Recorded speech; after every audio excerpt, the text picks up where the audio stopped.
I see this much. Excuse me. I see this much more. Like you said, Yuri Bezmenov. There's going to be phases. There's phases. You know, they want to demoralize us, and then eventually, yeah, they want to add like they have what's it called? Red. Have you guys heard? Have you heard of red flag? Red. What are they called? Red flag laws. Have you guys heard of that? Yeah. Here in the United States, there are something called red flag laws, where if you're, let's say, a guy, you're a man. Someone can call the police and say, "Oh, you know, I heard this guy was. I think he may be a danger to the community, or I hear that he has not paid his child support or whatever." And then the government can come in and take your guns temporarily. Just look at Child Protective Services. There's an example of it right there. Oh, there's so many examples. There's so many examples, but yeah.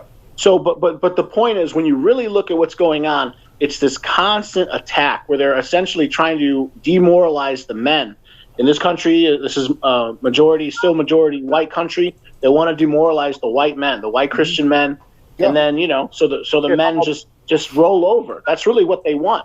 I mean, I'm sorry to say it. I don't know which one of you said it. You guys said it a couple minutes ago. The last thing they want is for men to start getting violent towards them. They're actually very scared of that. Well, they are scared. They're scared of a man that has nothing left to lose. Because when you have nothing left to lose, you're going to do shit that is going to fall on deaf ears to the people begging for their life. Mm-hmm. Well, even at that. Well, yeah, but that's the point, though. But that's the point. That's what they have in store. That's what they want for us. In the end, that's what they want. They want us to be. They want a civil war. They want that civil war. Then they have an excuse to come in and take weapons. Yeah, and right now I can't even own a weapon because charges were brought about me and my divorce that I fought and won. But there's I don't know what if it's a 7-year law or anything like that, because when domestic is brought up, whether weapons involved or not, they have all these protective measures like, okay, we're going to take gun permit, gun purchasing license, blah, blah, blah, which in May, my probation finally ends because I had to fight and I got it knocked to misdemeanors, but they wanted felony. Right. Okay, the same. Felony child abuse, felony, all this stuff. I fought and won, but since that's on my record now, when I go in May, I'm going to go to the sheriff's office. Can I please have my permit back and my weapon back? We'll see how that goes. So right now, I can't even own a weapon. Wow. Right. Okay, this is the perfect time for me to interject. This is exactly what I'm talking about. So what happened to Father Saunders? What is currently happening to Father Saunders? This is they call these things red flag laws. Where again, this Father Saunders, and again, thank you for your service. What branch of the military were you in? Army. I was 11 Bravo, which is infantry. I was stationed in Schofield Barracks, part of the 25th ID. Wow. Okay. So you're in the military. How many years were you in the service? 8 years total, 3 active and 5 in the Guard. Yeah, right. See, this is what I'm talking about. Like in a way, you're one of the most upstanding. You're a very upstanding citizen. You're almost like a pillar of the community.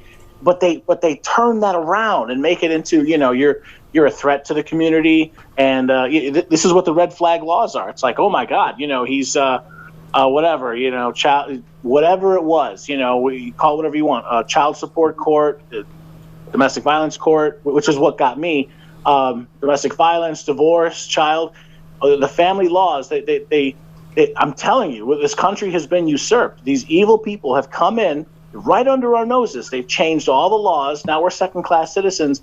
Now one of the most upstanding members of society, Father Saunders here, can't even own a gun to protect his family or eventually the nation, right? Because these evil people have come in, they changed the laws.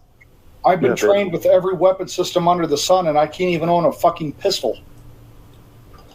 Wow. But they can't take away you have the ability to make bows and arrows. You're still a threat. Yeah. Well, I'm still a threat. I'm definitely still a threat because they told me that when I was in court. If I'm military trained and I'm a boxer, and I'm 6 foot tall and I'm 200 pounds, you're fucking, anything that they say is fucking, because you can defend yourself. As opposed to their beating? What's that? I said, as opposed to just taking their beating? No. Anybody in their right mind is going to defend themselves. I had to fight, guys, and it's I didn't get to see my kids for 834 days, one fast diagnosis. Mm-hmm. It was 1,200 days before I got to the every other weekend. I want that message to get out to all the guys out there that can happen to you. Okay, because I'm living proof. I have the documents, I have the divorce decree, and I have it on my channel. You don't have to subscribe to my channel, right? I don't have lots of content on there. I just want the content on there to let men know that this is what can happen to you. Mm-hmm. Okay? And when you go into court, even with being, in the Army, taking on kids that weren't yours, raising them up, having not one, but 2 properties taken from me, this is real shit, guys. Okay? I am happy that I'm still even here.